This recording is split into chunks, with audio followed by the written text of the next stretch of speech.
আমাকে লাঠি দিয়ে মারছে ভাই, লাঠি দিয়ে মারছে।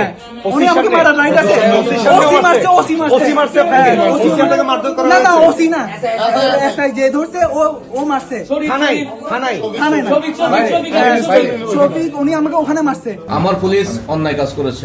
ন্যাশনাল টিমের কথা বাদ দাও না, নরমাল মানুষ, ন্যাশনাল টিম ওটা বাদ, নরমাল মানুষের সাথে এভাবে কি কুকুরের মতো বিহেভ করে?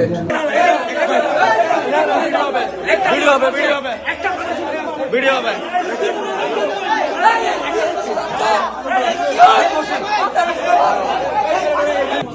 আপনার সাথে কি হয়েছিল এবং ঢাকা থেকে আসা পর্যন্ত কি হয়েছিল, এসে কার হাতে আপনি জিম্মি হয়েছেন, এগুলো একটু যদি একটু বিস্তারিত বলতেন। স্যার আমি ঢাকা থেকে ফাইনাল ম্যাচ আমাদের তো টাইম মেকার লেপাটার খেলা ছিল, শেষ করে আমি ইয়াতে আসছি, এয়ারপোর্টে আসছি। আমার ফ্লাইট ছিল 9:45-40, ওটা পিছাই 10:20 ছাড়ছে। আচ্ছা। তো আমি এখানে 11টার দিকে পৌঁছাইছি, 11:10-15 দিকে বের হয়েছি। পরে ওখানে কিছু গাড়ি পাচ্ছি না, সিএনজি করে দিছে, ওখানে মানুষজন আমাকে চিনে, ওরা সিএনজি করে দিছে। তো সিএনজি করে আসতেছি, আসার পথে একজন ট্রাফিক পুলিশ আমাদের সাথে উঠে গেল ইয়ার থেকে, কি বলে টোল আছে ওখান থেকে। আচ্ছা, পরে আমরা আসছি লামখান বাজার, নামছি, নামার পর ওই ট্রাফিক পুলিশ নেমে গেছে। পরে আমাকে বলছে গাড়ি চেক করে, আমি নেমে গেছি, আমি বলছি ব্যাগ চেক করবে। তো উনি আমাকে কি করছে, ধাক্কা মেরে, নাম কি বলছে? শফিক শফিক। ধাক্কা মেরে সিএনজি ভিতরে ঢুকাই দিচ্ছে, ঢুকাই লক করে দিচ্ছে। আমাদের কিসে আমি ভয় পেয়ে গেছি। RICL TMX, যুগের পর যুগ স্থাপনা থাকে মজবুত। উনি আমাকে বলতেছে তুই আসামি, তুই চুপ, একটা কথা বলছি, তারপর আমার গলা চিপি ধরছে। তো আমি চিল্লাচিল্লি করছি, আব্বুকে কল দিছি, আমার মোবাইল নিয়ে নিছে। তারপর এখানে ভাইয়ারা ছিল, প্রায় 100 মানুষের মতন ছিল, সবাই পরিচয় দিছে, তাও গলা চিপি ধরে রাখছে, আমাকে গেঞ্জি টেনে দিছে, আমার ব্যাগটা বের করছে। হ্যাঁ পুলিশ ড্রেস পরা ছিল, আরেকটা ছেলে আমাকে পাঞ্জাবি পরা, ওইটা এখানে হ্যাঁ ডিবি পরিচয় দিছে। ওই এখানে আসছিল, আসার পর মানে থানায় আসছিল আপনাকে নিয়ে?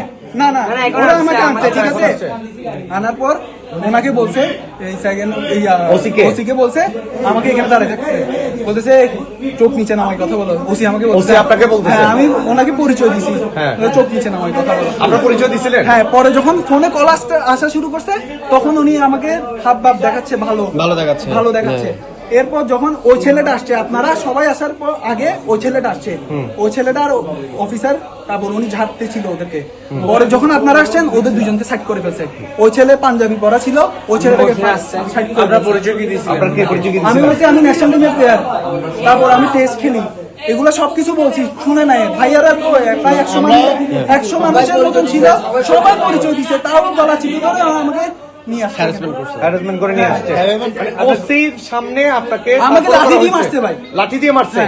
উনি আমাকে মারা নাই আছে, ওসি মারছে আপনাকে মারধর করা না না হয়েছে? ওসি না, এসআই যে ধরছে ও মারছে থানায় থানায় থানায় না শফিক, উনি আমাকে ওখানে মারছে, সবাই ছিল। আমি ওনাকে বলতেছি আপনি চেক করেন, আপনি আমার গায়ে হাত দিয়ে রাইট নাই, উনি শুনতেছে না। এতগুলো মানুষ বলছে, তাও আমরা যখন মানুষ জড়ো হয়ে গেছে, তখন ও টান দিয়ে নিয়ে আসছে, ও গাড়ি টান দিয়ে নিয়ে আসছে, তখন সাথে সাথে না পুলিশে ধরছে ভাই, পুলিশ ধরছে 100 জন মানুষ মানা করতেছে, তাও উনি মানে শুধু টান দিলে আমাদের এটা বের চলে আসতো। আমার পুলিশ অন্যায় কাজ করেছে। আমি আপাতত যতটুকু আমি শুনে বা অফিসারের কাছ থেকে শুনে, ওনার কাছ থেকে শুনে যেটা হয়েছে, এটা তার ইল মোটিভ ছিল, আপাতত দৃষ্টিতে মনে হচ্ছে ইল মোটিভ ছিল, অন্যায় কাজ করেছে, অপেশাদারি কাজ করেছে, দায়িত্ব অবহেলার কাজ করেছে। অনেকগুলো ফল্ট আছে তার, সবগুলো ফল্ট আমরা ফাইন্ড আউট করব, ঠিক আছে? ফাইন্ড আউট করে আমরা এটা আমাদের এই চাকরি বিধি অনুসারে আমরা যথাযথ শাস্তিমূলক ব্যবস্থা নেব।